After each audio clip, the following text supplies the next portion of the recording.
Oh, hi, welcome back to my channel. My name is Bokke. Thank you for being here and giving me the opportunity to entertain you for the next 25-30 minutes. It's Tuesday, it's News Day. So let's take a look at what happened last week in rugby.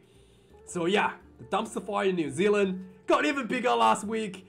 Steve Hansen and Scott Robinson, Razor, came out and they both grabbed a big tire, one of those old car tires, and threw it into the dumpster fire. Now there's black smoke everywhere, there's stench of rubber in the air, and all the children are getting sick and families are moving out. There's warnings being issued of polluted air, and yeah, it got even worse. It got even worse as the All Blacks heads to South Africa for a 2-test series against the Springboks for the Rugby Championship. Things are looking very, very dire in New Zealand at the moment. So first up, Steve Hansen went on to radio and obviously talked about his opinion of the current state of the All Blacks, and he basically dropped a bomb, a massive bomb in this radio, and he, instead of, you know, he kind of criticized the media for slamming Fozzie. Obviously, Foster is his former, and you know, they're probably best mates, his former apprentice sort of thing. Like,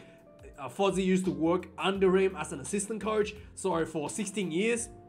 So obviously he's gonna take Fozzie's side and back him up a bit. And he basically criticized the media for slamming Fozzie too hard. And he's basically saying that New Zealand rugby needs to take a good look at themselves for all the failings that has occurred over the last few years.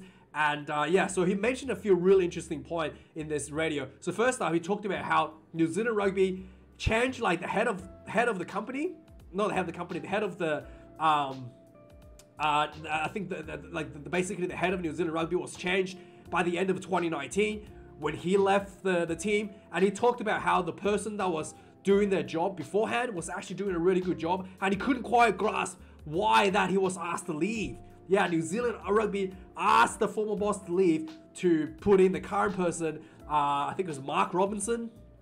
And basically, he talks about how the current New Zealand rugby has done a really poor job since taking over. And instead of working with the New Zealand rugby, the All Blacks as a team, the management is doing their own stuff and really lacked a lot of the fundamentals that was needed to be done to ensure the success of the All Blacks. So he mentioned a few points here with that regards. First of all, he criticized the Silver Lake deal.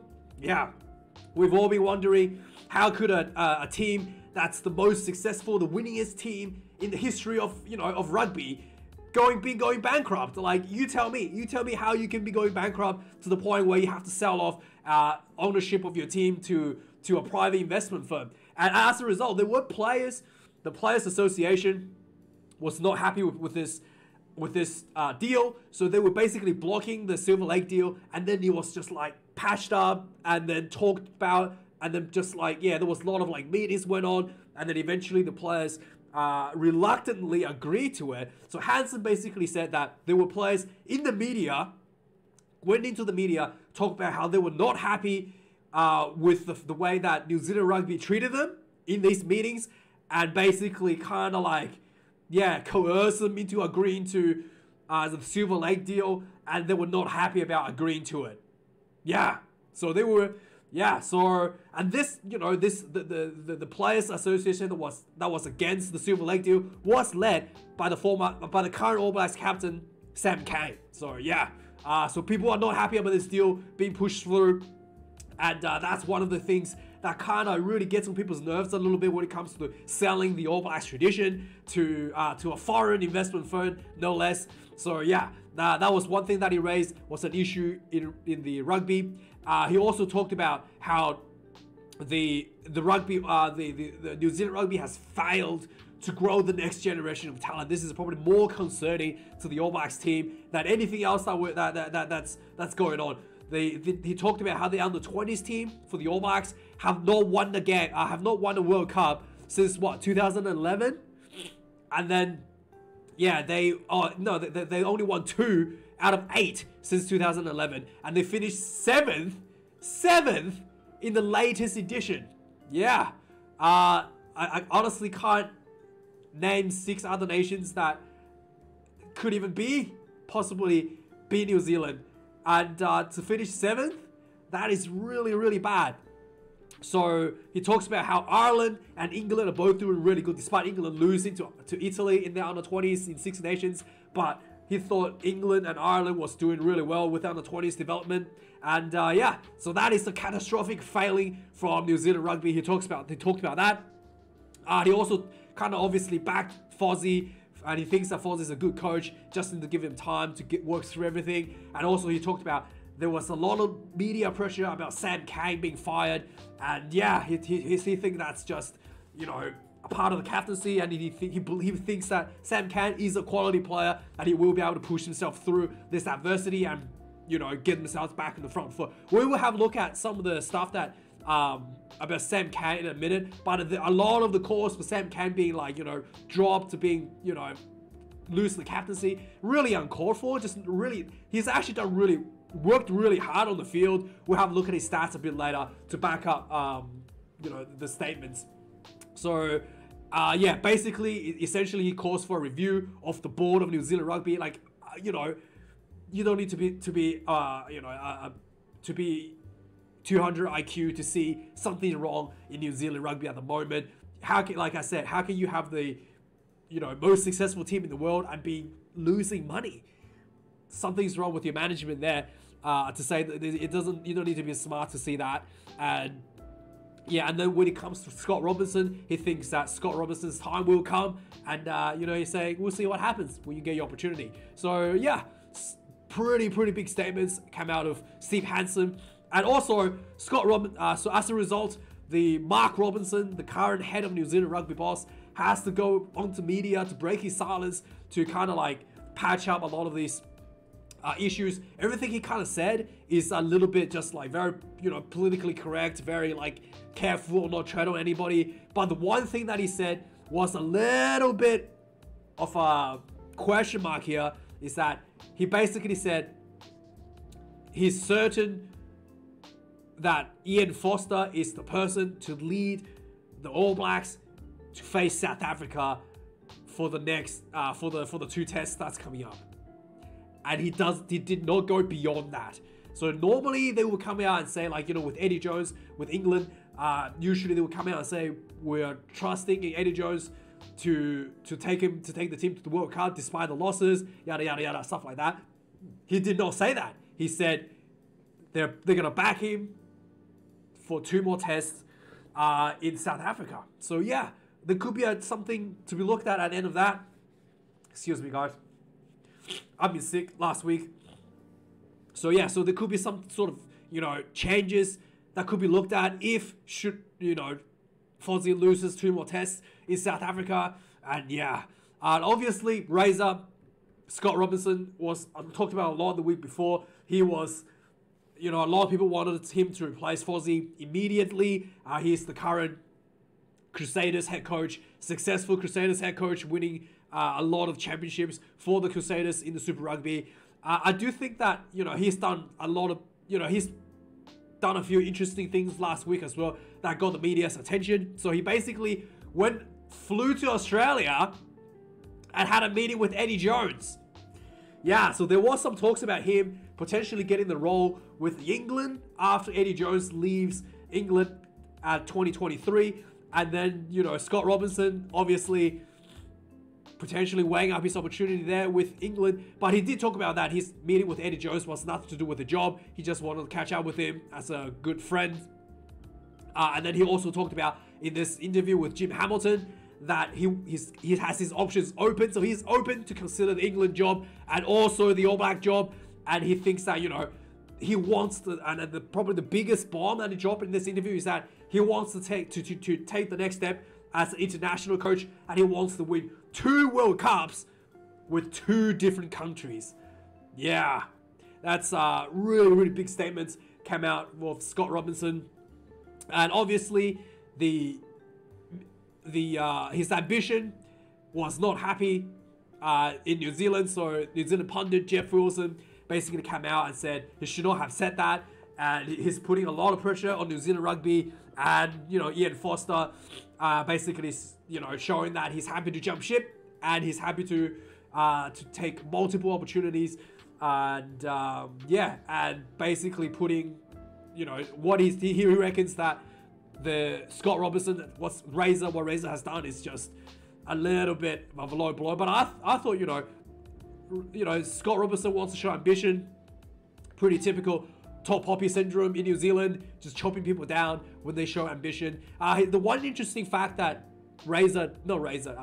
Jeff Wilson did raise in the breakdown is that apparently Scott Robertson was offered to coach the All Blacks 15 and he turned that down. He wanted a bigger fish to fry. So yeah, it's really interesting to see how this is turning out for both sides of the equation. So next up, so we have talked about, Scott Robertson lining up for England is probably becoming more and more of a possibility, as the other person that was the front runner for the England job was Andy Farrell. His deal was up in 2023 at the end of the World Cup, but he signed an extension, came out recently, that he's going to coach Ireland to at least August 2025. Yeah, so he signed a 2-year extension following 2023, and that means Scott Robertson's opportunity with England is even bigger right now. So obviously the media has been, slamming Aaron Smith, and more so towards Sam Cane, probably undeservingly. So some of the stuff that Aaron Smith basically came out and said something like, it's really hurtful and actually ridiculous how ruthless the media has been towards Sam. And I do think that I do agree. Some of the media stuff they say about Sam is just overblown. He's not bad at all, to be honest. So we looked at this like a couple of weeks ago, I think last week, 2 weeks ago. So in the second test, there was a lot of calls for Sam Cane to be dropped, and he was by far the highest work rate in the team. And on the last test, on the third test, so I had a quick look as well. 13 tackles, again, highest tackle count for the team. 0 missed tackles. That is world class. You can't, it's as good as you can possibly get.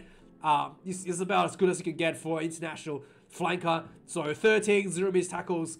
Attacking, he did 6 carries and ran 17 meters. Just about anything you could ask for number 7. So in terms of work rate, and he did give away 2 penalties. So Sam Cane, 2 penalties. Not the worst, but I mean, for captain, that's kind of like what you wanted. High work rate, just lead by example, lead by your hard work. And he's done that. And I do really think that the media is, really talking a lot of shit, and it's not really warranted to ask Sam Cane to step down. I do think, however, they could consider having like Ardie Savea to take over the captaincy to give Sam Cane some time to cool off, just away from the media. But I do think that the call for Sam Cane to be sacked based on his performance was not really, did not have any merits. So next up, so we're going to go to Rugby League for a little bit now. So there's some really, really interesting stuff coming out of Rugby League last week as well. So in Rugby League last week, actually this was like 2 weeks ago, maybe, one of the Sharks players, so Cronulla player, Dale Finucane, whatever his name is. I don't watch Rugby League, by the way. I just watch the news for Rugby League, actually. So basically there was a head clash, basically tackled head clash, something that we see a lot in rugby these days. So this was a pretty bad head clash. As you can see, one of the players' ear got torn apart. So as a result of this, horrific injury, so despite the fact that on field there was no penalty, the TMO and everything reviewed it, said it was okay, and after the match, he was cited for review. So Dale was cited for review, and Dale was banned subsequently for dangerous tackle for 2 weeks. And this was a lot of media stirred in Rugby League last week. A lot of people thought this was absolute garbage, and because it's accidental, and then they said that he should have done better tackling. But I mean, it's pretty standard Rugby League style tackle. He just, accidentally collided heads, and a lot of people, pundits, thought if this injury didn't happen, no one would even care about it afterwards. So yeah, there was this is, you know, the path started to converge a little bit between Rugby Union and Rugby League. I want to keep an eye on this and see how they handle this situation, because we know that head-on-head accidental collisions is a big issue right now for Rugby Union. Kind of want to see how Rugby League deals with this, and yeah, we'll keep an eye on this. But yeah, a lot of pundits came out and said that this is absolute bullshit, because the on-field decision was this was not a penalty, and afterwards they cited him for a 2-week ban. So yeah, we shall see how this go on with Rugby League. And another thing in Rugby League as well, the two paths have really started to converge. The what do you call it? The Sea Eagles, Manly Sea Eagles. Yeah, Manly Sea Eagles. They basically decided to wear a pride jersey, I think last weekend. As a result, 7 of their starting players decided not to play due to religious beliefs. We've seen this with Israel Folau to some extent, that Israel Folau obviously a bit different. He posted a Instagram post stating, you know, homosexuals are going to hell. That's kind of like, you know, he's kind of like, what do you call it? What do they call it? What do you call that?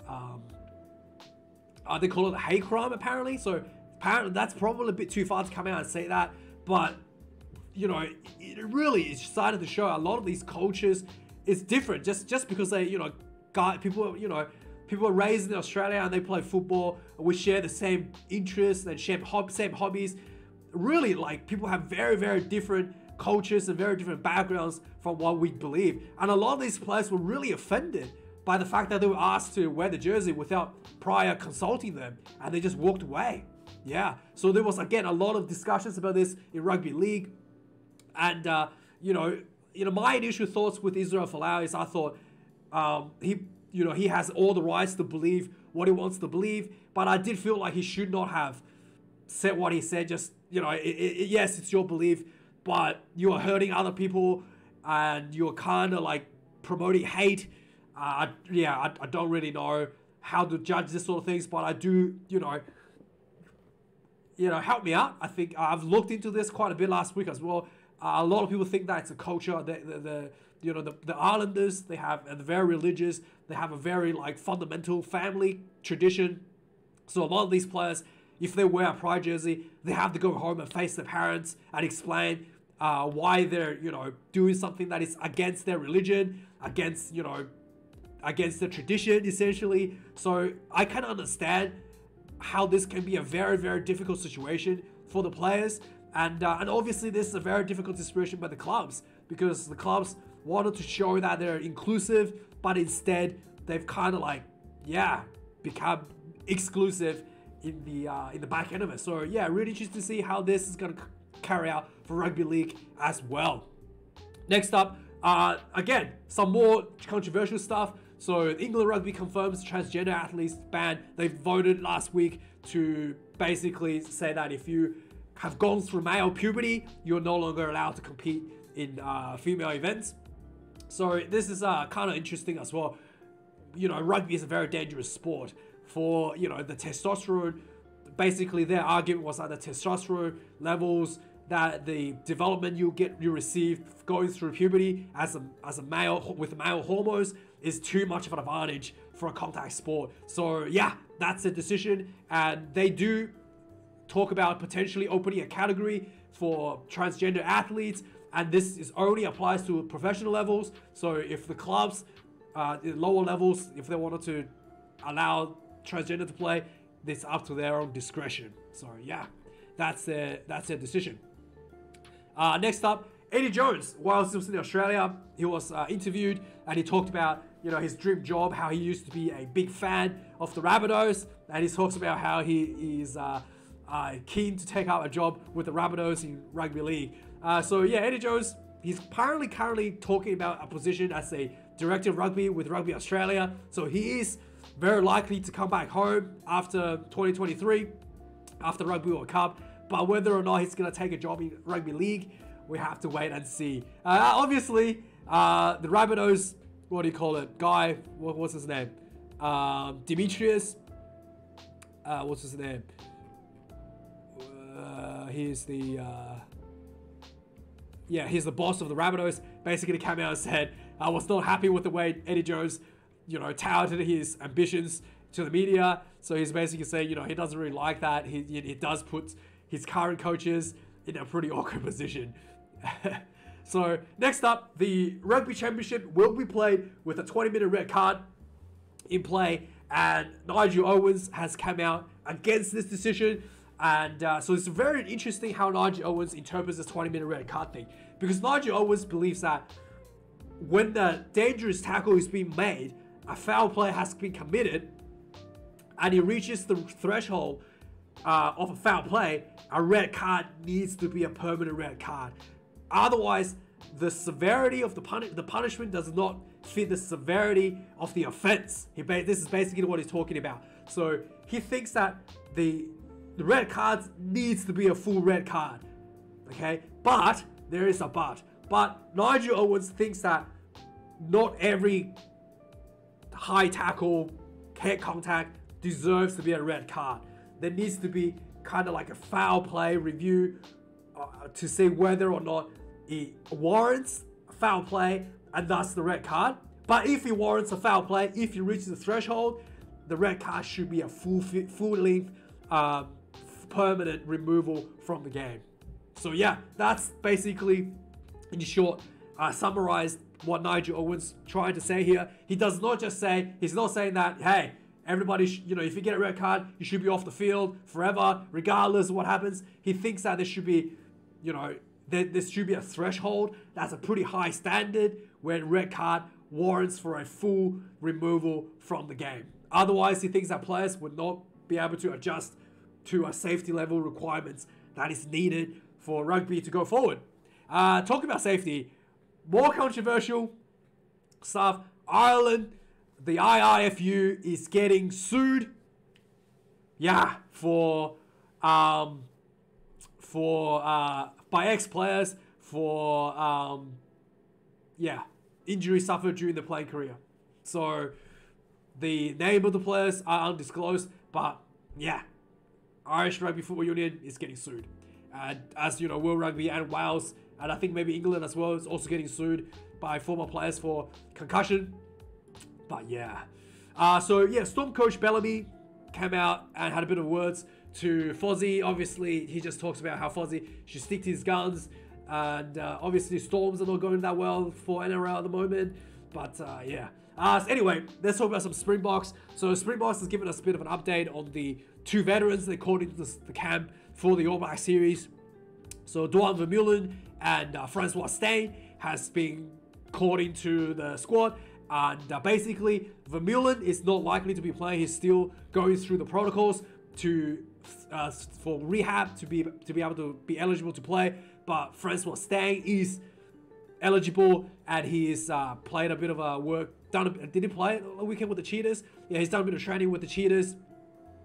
Done a bit of training with the Cheetahs and done a bit of training with the Springboks. So potentially we can see Steyn being selected, but currently not looking likely according to the coaches. But Steyn is in a better position to be selected than Vermeulen. And also the Springboks, the Blitzboks, won gold medal at the Commonwealth Games at the Sevens game. So yeah, a lot of talent coming out of South Africa, looking really, really good. So obviously there's been a lot of talk in the Springboks media. The All Blacks, historic lows, and people think that the All Blacks are currently the worst All Blacks team in 25 years. So a lot of people are expecting the Springboks for a clean sweep, but the Springbok coaches, man, they're really too smart. So basically, first up, Jax Ninamba came out and said that he's basically not going to underestimate the All Blacks, and he knows that the All Blacks are desperate, and when the All Blacks are desperate, it's going to be a difficult task ahead for the Springboks. So yeah, the team is probably going to be announced soon after this video is going to live. But yeah, we'll have a look at the teams when the All Blacks team being announced. That will be coming up later this week in this channel. And then the Rassie Erasmus also came out and said, there's a lot of respect. The All Blacks is always going to be, has the coaches and has the ability to turn things around really quickly. So they're never ever going to underestimate the All Blacks. And that is really, really good to see from the Springbok head coaches. Vinny LaRue came out and basically, he's been criticized a lot in the media. And he basically came out and said, said something really nice. He's saying basically, he doesn't care about the criticism. He thinks that it shows the passion for the fans, and if fans don't criticize, it means they don't care. So he's kind of welcomes the criticism. I think that is a really good mentality for Villaroo, for in fact any sort of players in the sport. So next up, we've got World Rugby. So they're kind of like axing a tier structure in terms of their official, in terms of appointing their officials. So currently, I think they have like tier 1 officials and tier 2 officials. They're now going to get rid of that. And they've recruited Neil Hallett as an independence ethic officer to appoint officials on a merit-based system. And Neil Hallett is a former New Zealand detective inspector. So yeah, so they're putting a new guy to kind of like appoint people for officials for World Rugby, for rugby matches going forward. And then lastly, Lumapi, and this is kind of interesting as well. So Lumapi, he, currently the All Blacks has a centre issue. There's a big glaring problem at the 12 and 13 position. So the All Blacks, obviously, Havili isn't really playing the style that Fozzie wants to play. And then you have, let's face it, what's his name? Riku Ioane, not really a good he's much better on the wing than he is on the 13 position. Let's be really frank about that. So the All Blacks centre field is not looking very good. And Lumapi I thought, was a very prominent player to fill that role in centre position, but he left to France. I think it was in 2020 or 2020, or maybe it was 21, maybe it was last year. So he left recently to stay to France, and then he's basically recently he's been announced that he's leaving France and he's going to Japan. But the interesting thing about this interview is that he kind of talked about how he was he worked really hard to put himself in a position for the All Black centre field spot, and he's not interested to return to New Zealand because he felt like he was overlooked for that 12 jersey, and he's opted to go to Japan instead of returning to New Zealand. So yeah, they didn't take him to the Rugby World Cup, so he wasn't very happy about that. And he's basically said, I gotta look at my family and kids. Screw you, New Zealand Rugby. I do feel like Lumapi deserved the spot, especially in 2020 and 2021, just before he left. I thought he looked really, really good. And New Zealand Rugby, again, it's the management. This is not Fozzie's fault. This is the management not able to do their part to keep the players happy, to keep the players feel like they're worthy being part of the New Zealand, being part of the bigger picture. So yeah, big dumpster fire in New Zealand. Let me know what your thoughts about today's articles, guys. Thank you for watching this video. Like, comment, and subscribe. I do appreciate you being here. I am a bit sick, so I apologize for that. And I will be doing previews for All Blacks versus Springboks and Wallabies versus the Pumas coming up this weekend. Thank you for being here, guys. Like, comment, subscribe. I do appreciate you clicking this video, and see you guys later this week. Cheers.